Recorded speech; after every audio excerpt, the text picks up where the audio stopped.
"Human, I can't hold back. Give me thing between legs now." The desperate cry echoed through the sterile laboratory, shocking Walter Holmes to his core.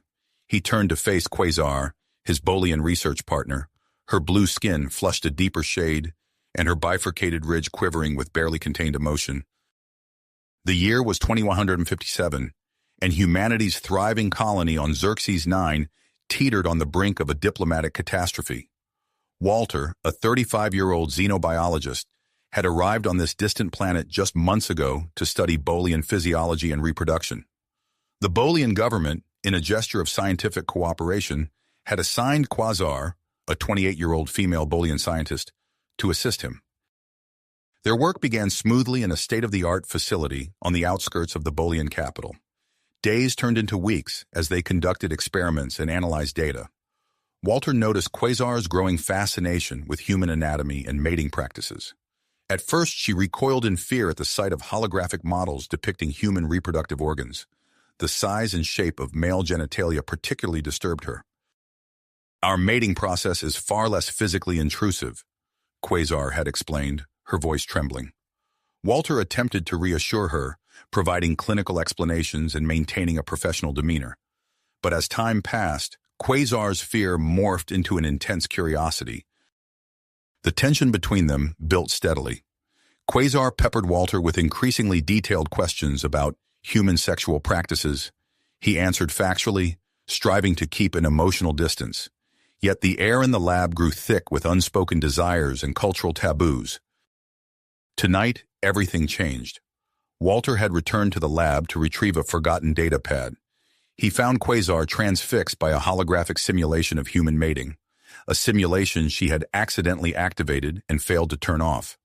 The blue-skinned alien stood motionless, her eyes wide with a mixture of horror and unmistakable intrigue. Quasar's outburst shattered the silence. Her words hung in the air, laden with implications that threatened years of delicate interspecies relations. Walter's mind raced. How could he handle this situation without jeopardizing humanity's presence on Xerxes 9? He knew the Bolian officials would view Quasar's exposure to human mating practices as a form of cultural contamination. The consequences could be severe: his potential expulsion from the planet, the termination of vital research, and a diplomatic crisis that could unravel the fragile coexistence between humans and Bolians. As Quasar's eyes bored into him, filled with a desperate hunger he never anticipated, Walter realized the fate of two species might hinge on his next move. The xenobiologist in him recognized the scientific importance of this moment. The human in him grappled with desires he'd long suppressed. With trembling hands, Walter reached for the hologram controls. One touch could end this, protect their professional relationship, and preserve the status quo. But as his fingers hovered over the switch, Quasar's pleading gaze held him in place.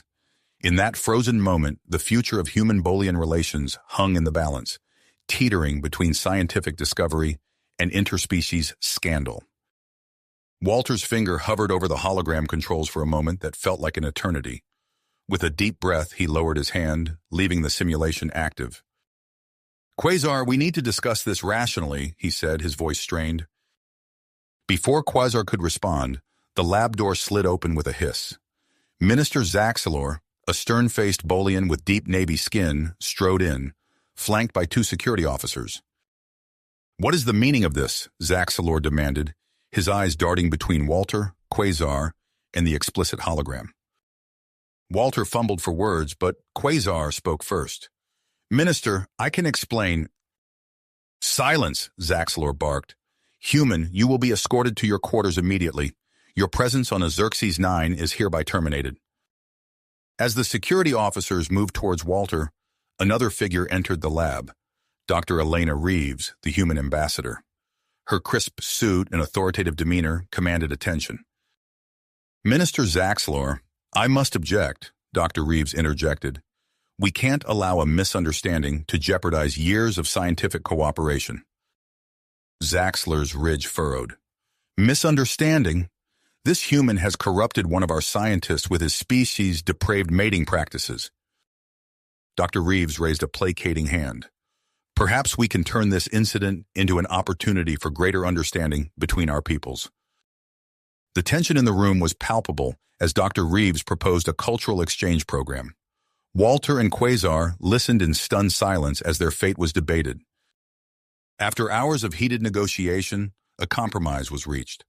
Walter would not be deported, but he and Quasar would participate in a closely monitored cultural exchange program.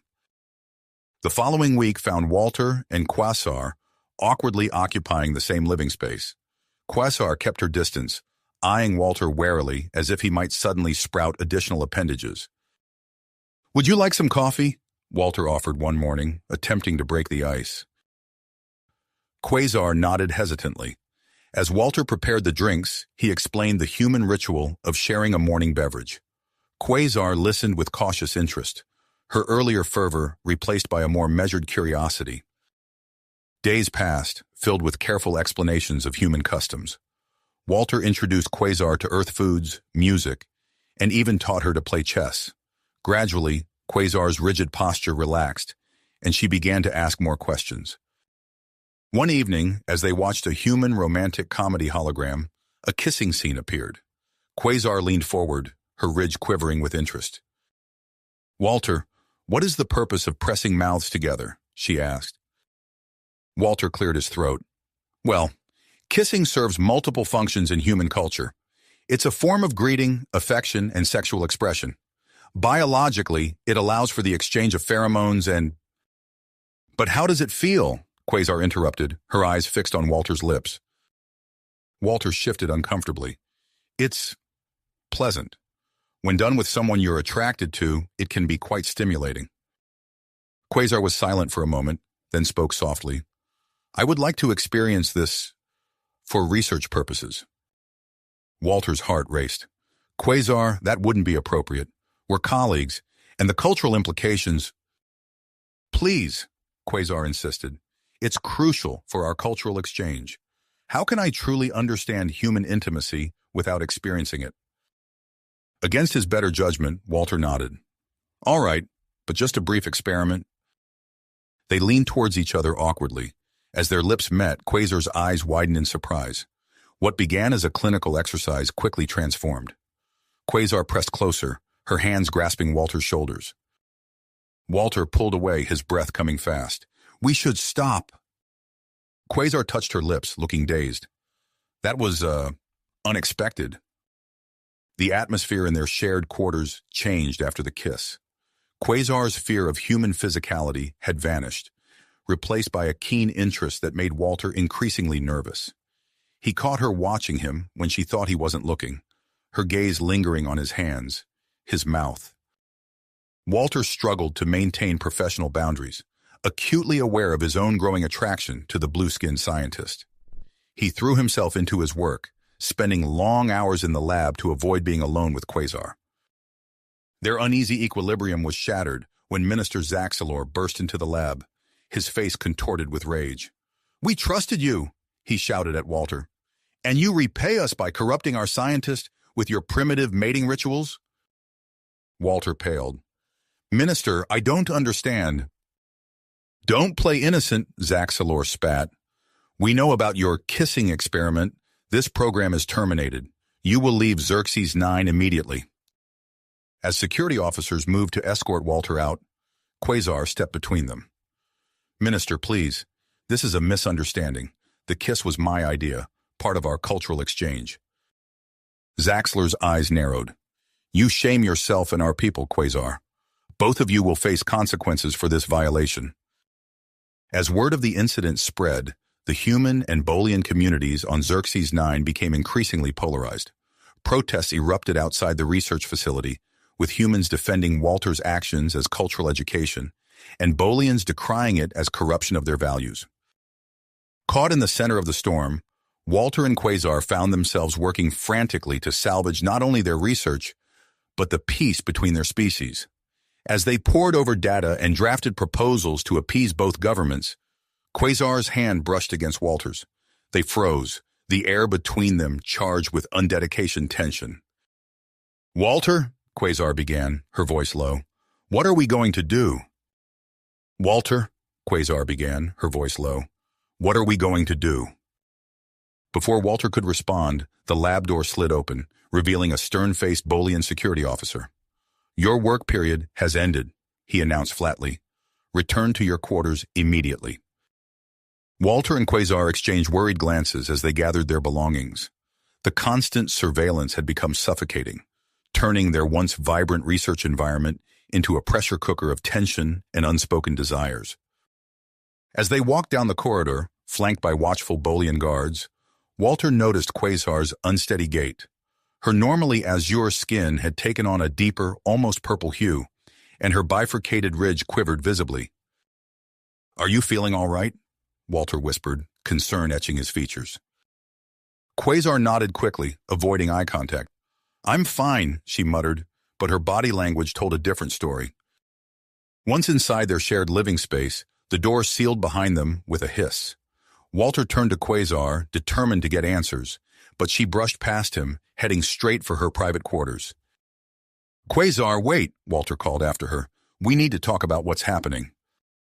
She paused at her door, her back to him. I need to rest," she said, her voice barely audible. Without another word, she disappeared into her room, leaving Walter alone with his growing worry and confusion. Over the next few days, Quasar's behavior became increasingly erratic. She avoided Walter's gaze during their work hours, yet he often caught her staring at him when she thought he wasn't looking. Her skin flushed deeper shades of blue at his proximity, and she seemed perpetually out of breath. One afternoon, as they worked side by side in the lab, Quasar suddenly gasped and clutched her chest. Walter reached out instinctively to steady her, his hand grasping her arm. The moment their skin made contact, Quasar let out a soft moan that sent shivers down Walter's spine. I need to see a doctor," Quasar stammered, pulling away from his touch as if burned. Walter nodded, his own heart racing. "Of course, I'll inform the security team." "No," Quasar interjected forcefully. "I mean, I'd prefer to go alone. It's a personal matter." Reluctantly, Walter agreed, watching with a mixture of concern and curiosity as Quasar hurried out of the lab. Hours later, Quasar returned, her expression a mix of fear and excitement. She approached Walter, who had been anxiously awaiting her return. "Walter," she began, her voice trembling, "I need to tell you something important."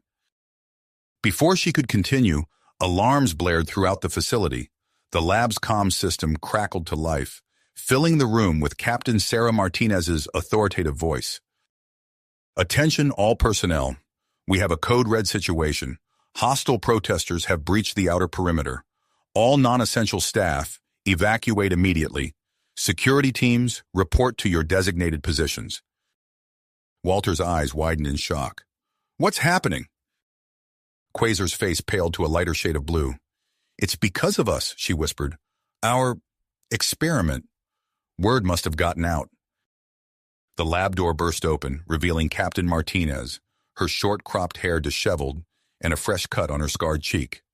"Dr. Holmes, we need to get you out of here now. The situation is escalating rapidly." Walter hesitated, looking at Quasar. "I'm not leaving without her." Martinez's expression hardened. "That's not an option. Our orders are to extract you and you alone." "Then I'm not going," Walter stated firmly, moving to stand beside Quasar. A loud explosion rocked the building, causing the lights to flicker. Martinez cursed under her breath. "We don't have time for this. Both of you, come with me. We'll sort this out once you're safe." As they hurried through the corridors, the sounds of chaos grew louder.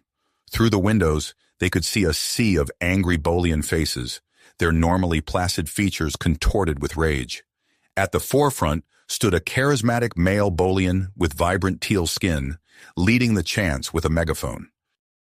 "That's Voxtar," Quasar whispered, her voice filled with dread.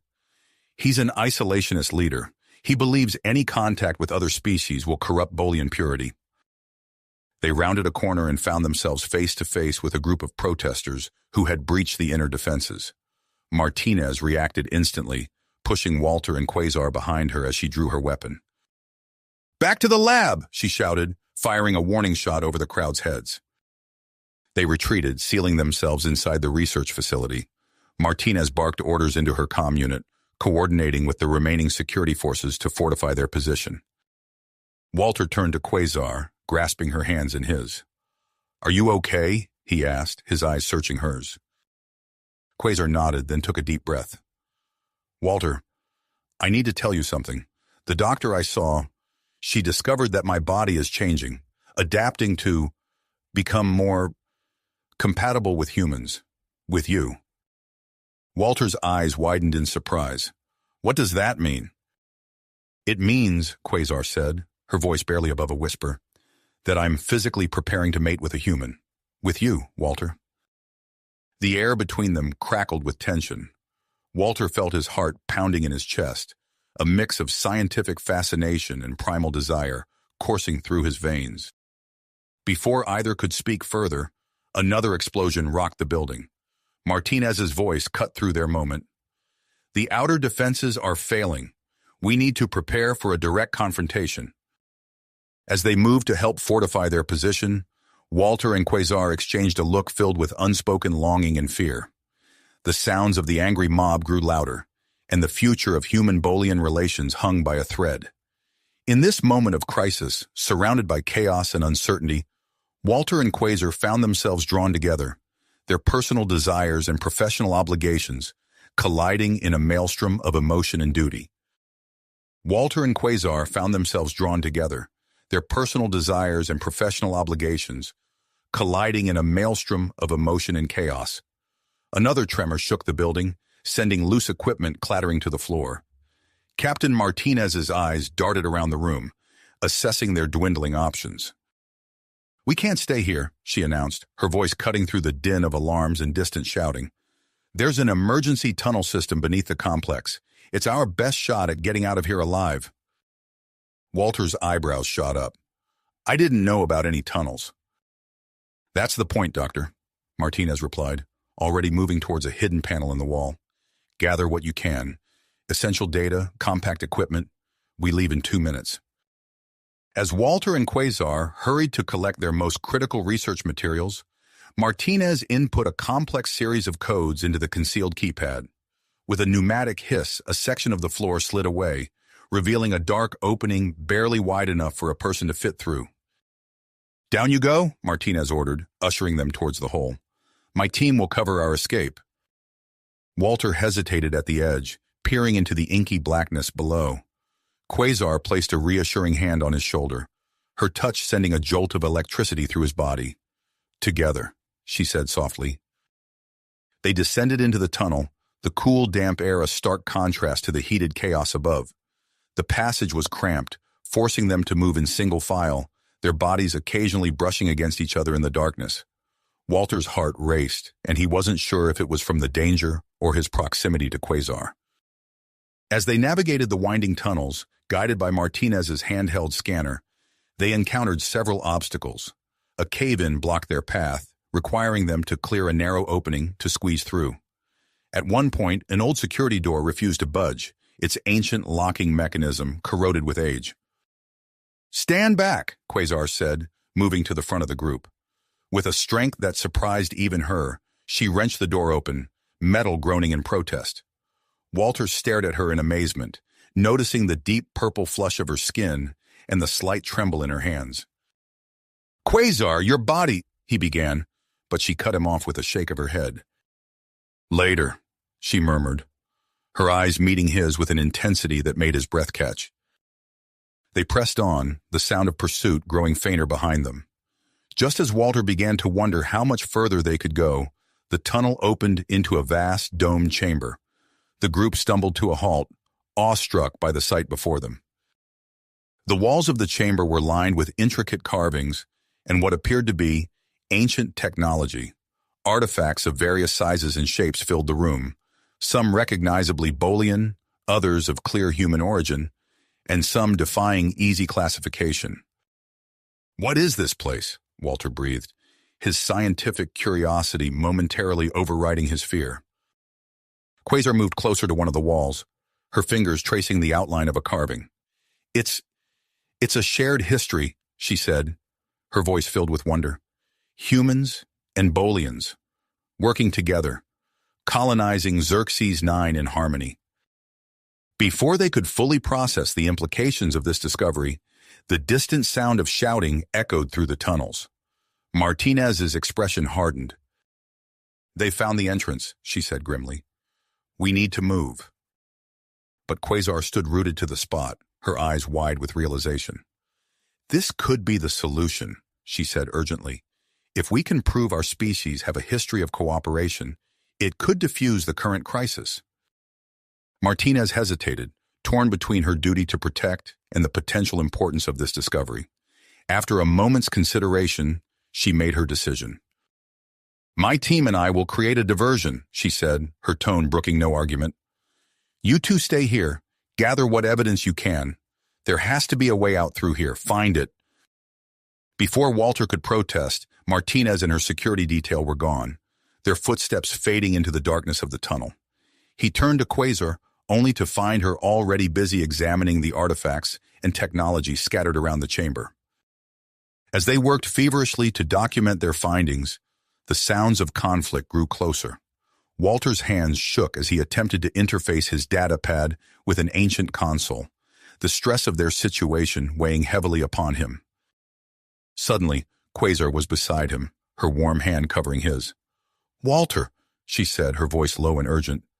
I can't resist this any longer." Before he could respond, she pulled him close, her lips meeting his in a passionate kiss. Walter responded instinctively, wrapping his arms around her, all thoughts of danger momentarily forgotten. As they embraced, the chamber around them hummed to life, holographic interfaces springing into existence. They broke apart, startled by the sudden activation of the ancient systems. The holograms displayed scenes of early human-Bolian interactions, joint colonization efforts, and technological exchanges. As they watched in awe, Quasar gasped, doubling over. "Quasar, what's wrong?" Walter asked, supporting her as she straightened up. "My body," she panted, her skin flushing a deeper shade of blue. "It's changing again, adapting. I can feel it." The sound of approaching footsteps echoed through the chamber, growing louder by the second. Walter and Quasar exchanged a look of panic, realizing they were out of time. "We need to transmit this data," Walter said urgently, turning back to the console. "But I can't get our systems to interface with this technology." Quasar joined him at the console, her newly enhanced physiology allowing her to intuitively understand the alien interface. "I think I can do it," she said, her fingers flying over the controls. "But it will take time." The footsteps grew louder, accompanied by the angry voice of Voxtar. "Find them! We must stop this corruption at its source." Walter looked at Quasar, his heart pounding. They were faced with an impossible choice: attempt to transmit the data and risk capture, or destroy the evidence to keep it out of Voxtar's hands and flee. "What do we do?" Walter asked, his voice barely above a whisper. Quasar's eyes met his, filled with a mix of fear and persistence. The hum of the ancient technology surrounded them, a tangible reminder of what was at stake. In this moment, their decision would shape not only their future, but the future of human-Bolian relations on Xerxes 9. Xerxes 9. In this moment, their decision would shape not only their future, but the future of human-Bolian relations on the planet. Walter met Quasar's gaze, seeing the same perseverance reflected in her eyes. "We have to transmit the data," he said firmly. "It's our only chance to stop this conflict." Quasar nodded, her fingers already dancing across the ancient console. "I'll do my best to interface our systems. Cover me." As Quasar worked feverishly to establish a connection, Walter positioned himself between her and the chamber entrance, his heart pounding in his chest. The sound of approaching footsteps grew louder, punctuated by Voxtar's angry shouts. "Almost there," Quasar muttered, her brow furrowed in concentration. "Just a few more seconds." The chamber doors burst open, revealing Voxtar and his followers. Their eyes widened as they took in the ancient technology surrounding them. "Stop them!" Voxtar bellowed, pointing at Walter and Quasar. Walter braced himself as the first wave of protesters surged forward. He grabbed a nearby artifact, using it to fend off the attackers. "Quasar, hurry!" Suddenly, Quasar let out a gasp of pain. Walter turned to see her doubled over, her skin flushing a deep shade of blue. Before he could reach her, she straightened up, her eyes blazing with newfound intensity. What happened next left everyone in the chamber stunned. Quasar moved with inhuman speed and agility, effortlessly dodging the attackers and incapacitating them with precise strikes. Her strength seemed to have increased tenfold, allowing her to toss full-grown Bolians across the room with ease. The fight came to an abrupt halt as both sides stared at Quasar in shock. Voxtar stepped forward, his face a mixture of fear and fascination. What are you?" he demanded. Quasar stood tall, her chest heaving from exertion. "I am the living proof of what humans and Bolians can achieve together," she declared, her voice ringing through the chamber. Walter moved to stand beside her, placing a supportive hand on her shoulder. "What you're witnessing is the result of an unprecedented physiological adaptation," he explained, addressing the stunned crowd. "Quasar's body is changing, becoming compatible with human biology." Murmurs of disbelief rippled through the group. Voxtar's followers exchanged uncertain glances, their conviction visibly shaken. Before Voxtar could respond, the sound of running footsteps echoed from the tunnel. Captain Martinez burst into the chamber, her security team close behind. She quickly assessed the situation, her weapon at the ready. "Stand down, all of you," she ordered, her voice leaving no room for argument. As Martinez's team secured the area, Walter turned back to the console. "Did the transmission go through?" he asked Quasar urgently. She nodded, a small smile of triumph on her face. "Partial transmission, enough to get their attention." As if on cue, a new group of figures appeared at the chamber entrance. Minister Zaxelor strode in, accompanied by the human ambassador, Dr. Elena Reeves. Their eyes widened as they took in the scene before them. "What is the meaning of this?" Zaxelor demanded, his gaze sweeping over the ancient artifacts and technology. Dr. Reeves stepped forward, her attention fixed on the holographic displays. "This is incredible," she breathed. "Minister, are you seeing this? Evidence of early human-Bolian cooperation, right here on Xerxes 9. As the political leaders absorbed the implications of the discovery, Quasar suddenly staggered, leaning heavily against Walter. He wrapped an arm around her waist, supporting her weight. "Quasar, what's wrong?" he asked, concern etched on his face. She looked up at him, her eyes dilated and her skin flushed. I don't know," she whispered. "Everything feels so intense. Your touch, your scent. Walter, Minister Zaxelor interrupted, his voice sharp with curiosity. "What's happening to her? Is this related to the changes you mentioned?" Before Walter could respond, Dr. Lyra pushed her way through the crowd. "I need to examine her immediately," she insisted, already pulling out her medical scanner. As Dr. Lyra began her examination, Walter found himself torn between scientific fascination and personal concern. He watched as Quasar's body readings flashed across the scanner's screen, each new data point more astounding than the last. Dr. Lyra's eyes widened. "This is unprecedented," she muttered.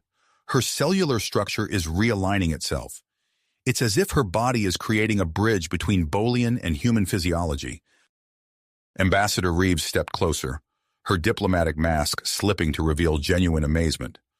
"Are you saying she could potentially reproduce with a human?" The question hung in the air, its implications sending shockwaves through both the human and Bolian contingents. Voices rose in a cacophony of excitement, fear, and disbelief. Amidst the chaos, Walter noticed Quasar's distress. Her breathing had become labored, and she seemed to be struggling to focus. He moved closer, placing a comforting hand on her arm. The moment their skin made contact, Quasar let out a soft gasp. Her eyes locked onto Walter's, filled with a mixture of confusion and unmistakable desire. Walter felt a jolt of electricity run through him, his body responding to her in ways he'd never experienced before. "Walter," Quasar whispered, her voice strained. "I don't know if I can control this much longer. These feelings, they're overwhelming." Walter swallowed hard, acutely aware of the delicate situation they were in. The fate of human-Bolian relations hung in the balance, and their personal feelings could not be allowed to jeopardize everything they'd fought for. Yet as he looked into Quasar's eyes, seeing the depth of her struggle and the intensity of her need, Walter found himself at a crossroads. How could he maintain professional distance when every fiber of his being longed to comfort her, to explore this new connection between them? As the debate raged on around them, with politicians and scientists arguing over the implications of their discovery and Quasar's transformation, Walter made a silent vow. He would find a way to help Quasar through this, to protect her from those who would seek to exploit her unique condition. But first, they had to navigate the immediate crisis. The ancient chamber hummed with tension, the future of two species balanced on a knife's edge. And at the center of it all stood Walter and Quasar, their personal journey of discovery and desire inexorably linked to the fate of human-Bolian relations on Xerxes 9. Xerxes 9. The ancient chamber hummed with tension as Walter held Quasar close, acutely aware of her labored breathing and the heat radiating from her skin. The political debate faded into background noise as he focused on her distress. "Dr. Lyra," Walter called out, his voice cutting through the chaos. "Something's wrong with Quasar. She needs help." The Bolian doctor pushed her way through the crowd, medical scanner already in hand. As she began her examination, Quasar's body suddenly went rigid, her muscles spasming violently. "Her body temperature is dangerously high," Dr. Lyra announced, her tone urgent. "We need to stabilize her immediately." Minister Zaxlor stepped forward, his face a mask of concern. "What's happening to her, doctor?" Dr. Lyra's eyes widened as she interpreted the scanner's readings. "It's her new physiology. It's unstable. Her body is rejecting the changes." She looked up at Walter, her expression grave. "She needs human genetic material to stabilize her condition. Without it, we risk total organ failure." The chamber fell silent as the implications of Dr. Lyra's words sank in. Walter felt a cold knot of fear form in his stomach. "What can we do?" he asked, his voice barely above a whisper. Dr. Lyra hesitated, her eyes darting between Walter and Minister Zaxlor. "There's a procedure, but it's risky. It would require a human donor to provide genetic material through prolonged physical contact." Minister Zaxlor's antennae twitched with agitation. "Is there no other way?" "I'm afraid not, Minister," Dr. Lyra replied, "and we're running out of time." All eyes turned to Walter. He swallowed hard, acutely aware of the weight of the moment. "I'll do it," he said, his voice steadier than he felt. "Whatever it takes to save her." Minister Zaxlor nodded grimly. "Very well. Doctor, proceed with the procedure." As Dr. Lyra and her team rushed to prepare, Walter cradled Quasar in his arms. Her skin burned against his, and her eyes, when they flickered open, were filled with a primal hunger that both thrilled and terrified him. "Walter," she gasped, her fingers digging into his arms. I can't control it much longer." "It's okay," he soothed, stroking her hair. "We're going to help you. Just hold on." Dr. Lyra approached with a complex array of medical equipment. "We need to begin immediately," she said, her voice tense. "Walter, I need you to maintain close physical contact with Quasar throughout the procedure. The more contact, the better." Walter nodded, his heart pounding as he positioned himself on the makeshift medical bed beside Quasar.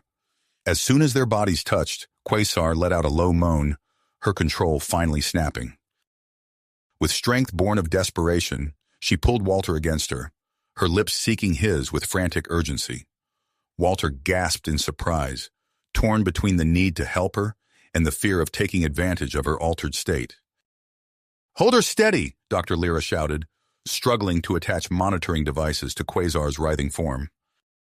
Walter wrapped his arms around Quasar, trying to keep her still while also responding to her desperate need for contact. As their bodies pressed together, the ancient technology surrounding them suddenly flared to life. Holographic displays sprang up around the chamber, bathing the room in a soft, pulsating light. Data streams flickered across the screens, revealing tantalizing glimpses of early human-Bolian interactions. "Incredible," Dr. Reeves breathed, her eyes wide as she took in the new information. "It's responding to their contact." As the procedure progressed, Quasar's movements became less frantic. Her body temperature began to stabilize and her breathing evened out. Walter held her close, murmuring words of comfort as Dr. Lyra worked. Suddenly, a surge of energy pulsed through the chamber. The floor beneath them trembled, and previously hidden panels slid open, revealing a vast network of tunnels and chambers extending deep into the planet. "By the stars," Minister Zaxalor exclaimed, his antenna quivering with excitement. "It's an entire complex." As the facility awakened around them, Walter felt Quasar stir in his arms. Her eyes fluttered open, clear and focused for the first time in hours. "Walter," she whispered, her voice hoarse. "What happened?" Before he could respond, alarms began blaring throughout the complex. Captain Martinez burst into the chamber, her face grim. "We've got a problem," she announced. "Voxtar and his followers have escaped. They're heading this way, and they're armed." Walter helped Quasar to her feet, his arms still wrapped protectively around her waist. They exchanged a look of willpower, both aware of the monumental importance of what they had discovered. "We need to secure the data," Walter said, his mind racing. "If Voxtar destroys this place, we'll lose everything we've learned about our shared history." Quasar nodded, her newfound strength evident in her steady stance. "I think I can interface with the system now," she said, moving towards the central console. "We need to download as much as we can before they get here." As Quasar's fingers danced across the alien controls, Walter turned to face the others. Minister Zaxalor and Dr. Reeves stood side by side, their earlier animosity forgotten in the face of this new crisis. "We need to buy them time," Walter said, gesturing to Quasar and the console. "Everything we've fought for, everything we've discovered, it all comes down to this moment." Captain Martinez nodded, her hand on her weapon. "My team will take up defensive positions at the entrance, but we're outnumbered." "Then we'll have to be clever," Walter replied, his mind already formulating a plan. He turned to Dr. Lyra. "Doctor, is there any way we can use the facility's systems to our advantage?" As they huddled together, planning their defense, Walter couldn't help but glance back at Quasar. She stood bathed in the glow of the ancient technology, her body a bridge between two worlds. Whatever happened next, he knew their lives, and the future of human-Bolian relations, would never be the same. The sound of approaching footsteps echoed through the tunnels, growing louder with each passing second. Walter took a deep breath, steeling himself for the confrontation to come. They had one chance to protect their discovery and change the course of history. Failure was not an option. The sound of approaching footsteps grew louder as Walter and the others prepared for the imminent confrontation. Suddenly, the ancient facility surged with newfound energy, consoles lighting up and holographic displays flickering to life around them. "Look at this," Dr. Reeves exclaimed, her eyes wide as she examined the nearest display. "The data. It's incredible. This facility, it's not just a research center, it's a sanctuary." Walter rushed to her side, momentarily distracted from the looming threat. "A sanctuary? For what?" Dr. Reeves' voice trembled with excitement. "For human-Bolian hybrid offspring, created millennia ago, during a time when our species coexisted peacefully." The revelation sent shockwaves through the room. Minister Zaxalor's antennae quivered with a mix of disbelief and wonder. "Impossible," he whispered, but his eyes told a different story. Before anyone could process this information further, Quasar let out a gasp. Walter turned to see her doubled over, her skin shimmering with an otherworldly iridescence. Dr. Lyra was at her side in an instant, medical scanner whirring. "Fascinating," she muttered. "Her physiology is adapting at an accelerated rate. It's as if her body is becoming the perfect bridge between our species." Walter moved to support Quasar, his touch sending a jolt of electricity through both of them. She looked up at him, her eyes now swirling with an alien intelligence. "Walter," she said, her voice resonating with newfound strength, "I can feel the facility. It's alive." Captain Martinez's voice cut through the moment. "We've got incoming. Voxtar's forces have breached the outer defenses." Walter's mind raced. They needed to protect their discoveries, but they were vastly outnumbered. His eyes fell on a previously hidden doorway that had slid open during the facility's activation. "This way," he shouted, guiding Quasar and the others through the opening. They found themselves in a vast chamber filled with rows of stasis pods. Some were empty, but others... "By the stars," Dr. Reeves breathed, peering into one of the occupied pods. "These are them, the ancient hybrids." The implications of this discovery were staggering, but there was no time to dwell on it. The sounds of combat echoed through the corridors, growing closer by the second. "We need to activate the facility's defenses," Walter said, turning to Quasar. "Can you interface with the systems?" Quasar nodded, her hands already moving across a nearby console. The chamber hummed with power as holographic warriors sprang to life around them, their forms flickering between human and Bolian appearances. "Incredible," Minister Zaxelor murmured, watching as the holograms moved to engage Voxtar's forces. The battle raged outside the chamber, but inside, Quasar was undergoing another transformation. Her body began to emit a soft, pulsating light that seemed to synchronize with the facility's energy patterns. Her eyes closed in concentration, and suddenly, the holographic warriors moved with newfound purpose and coordination. "She's controlling them," Dr. Lyra said in awe. "Her mind has fully interfaced with the facility's systems." For a moment it seemed they might prevail, but then Voxtar himself burst into the chamber, wielding a strange, crackling weapon. "Abominations!" he roared, his eyes fixed on Quasar. "I'll end this perversion of nature."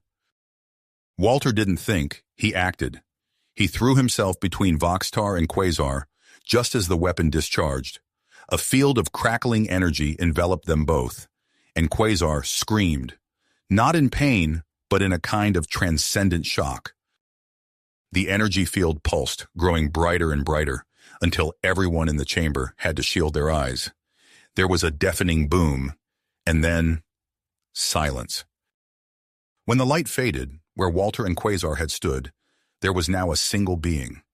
They possessed features of both. Walter's height and build, Quasar's iridescent skin, a perfect blend of human and Bolian characteristics. The hybrid being opened its eyes, which swirled with the combined intelligence and experiences of both Walter and Quasar. When it spoke, its voice resonated with harmonic overtones.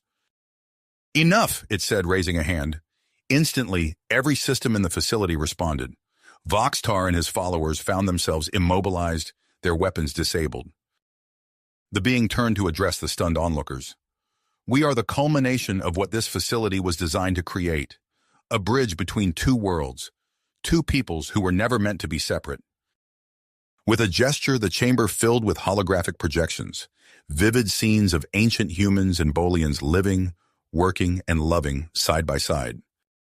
"This is our true history," the being continued, "the story of harmony and shared destiny that has been hidden for too long." Minister Zaxelor and Dr. Reeves exchanged a look of profound understanding. The implications of this revelation were earth-shattering. "We need to share this with everyone," Dr. Reeves said, her voice filled with perseverance. "The people of Xerxes 9 must know the truth." Minister Zaxelor nodded, his earlier reservations forgotten. "Agreed. I'll call for an immediate planet-wide ceasefire and referendum. The people must decide our path forward." As the others scrambled to spread the word and secure the facility, the hybrid being that was Walter and Quasar stood motionless, its eyes closed in concentration. Slowly, imperceptibly at first, its form began to shimmer and separate. Dr. Lyra approached cautiously, her medical scanner active. "What's happening?" The being spoke, its voice now a blend of Walter and Quasar's individual tones. "We are disentangling. This merged state was necessary but temporary. We must return to our individual forms to help guide our peoples through what comes next." As the separation process continued, the air in the chamber grew thick with possibility. The fate of two species and an entire world hung in the balance. Whatever the outcome of the coming referendum, one thing was certain: Xerxes 9 would never be the same again. As the shimmering energy field surrounding Walter and Quasar began to dissipate, their merged forms slowly separated into two distinct beings. The process was gradual, almost graceful, as if their bodies were reluctant to part after experiencing such profound unity.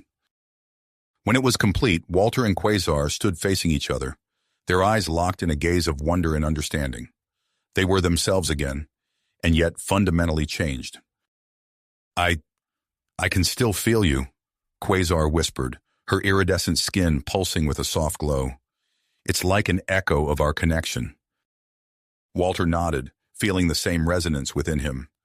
We've been altered on a cellular level.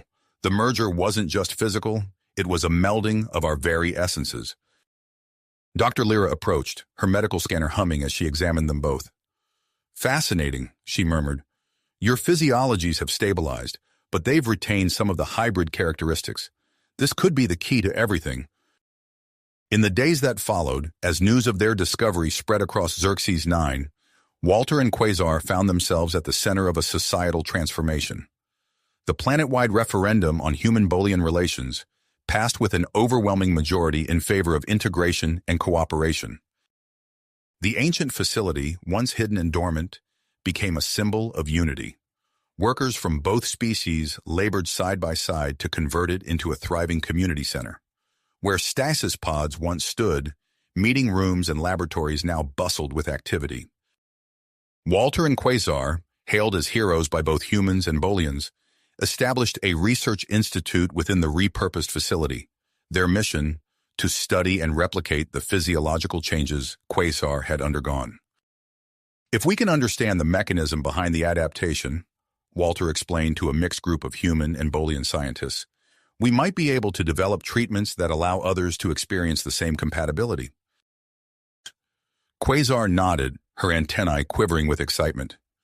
Imagine a future where our species can truly understand each other, not just intellectually, but on a physiological level.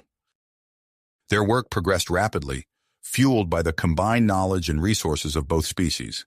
Within months, they had developed an experimental treatment that could safely induce similar transformations in volunteers. As more humans and Bolians chose to alter their biology, a new hybrid culture began to emerge on Xerxes 9. The once rigid boundaries between species blurred, giving rise to a society that celebrated diversity in all its forms. One evening, several weeks after their successful separation, Walter and Quasar found themselves working late in their new lab. The facility hummed with the quiet energy of scientific discovery, but for them, another kind of energy was building. Quasar's skin began to shimmer with unfamiliar iridescence, her body temperature rising noticeably. She turned to Walter, her eyes dark with a mixture of desire and newfound confidence. "Human," she said, her voice a mix of affection and urgency. "I can't hold back any longer. I need you, all of you, now." Walter felt his own body responding, the echo of their merged state awakening something primal within him. He stepped closer, cupping Quasar's face in his hands. "I need you too," he whispered. "I think I always have." Their lips met in a kiss that was both tender and electric. As their bodies pressed together, Quasar's adaptive physiology responded, her form molding to complement Walter's perfectly. They moved together in a dance of passion and discovery, their enhanced connection allowing them to anticipate each other's needs and desires. Afterwards, they lay entwined on the lab floor, their bodies cooling slowly in the ambient air of the facility.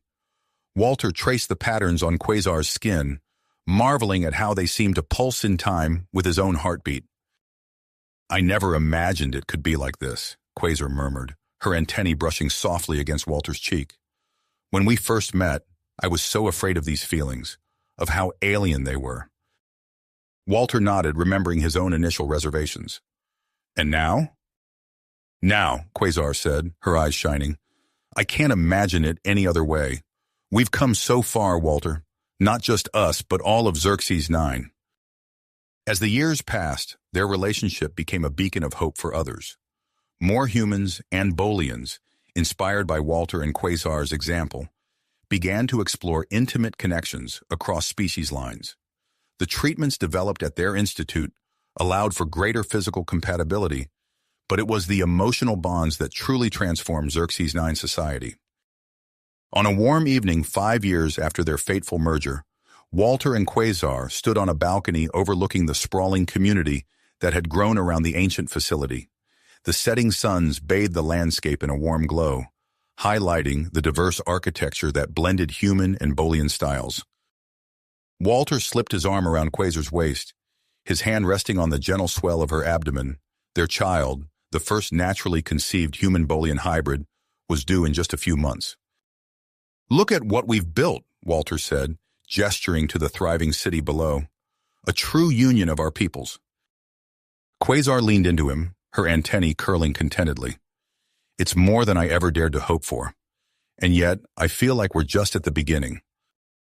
As they watched the bustling streets below, where humans and Bolians moved together in harmony, Walter felt a surge of emotion. He turned to Quasar, taking both her hands in his. "Marry me," he said simply. "Let's make our union official in the eyes of both our peoples." Quasar's eyes widened, then crinkled with joy. "Yes," she breathed.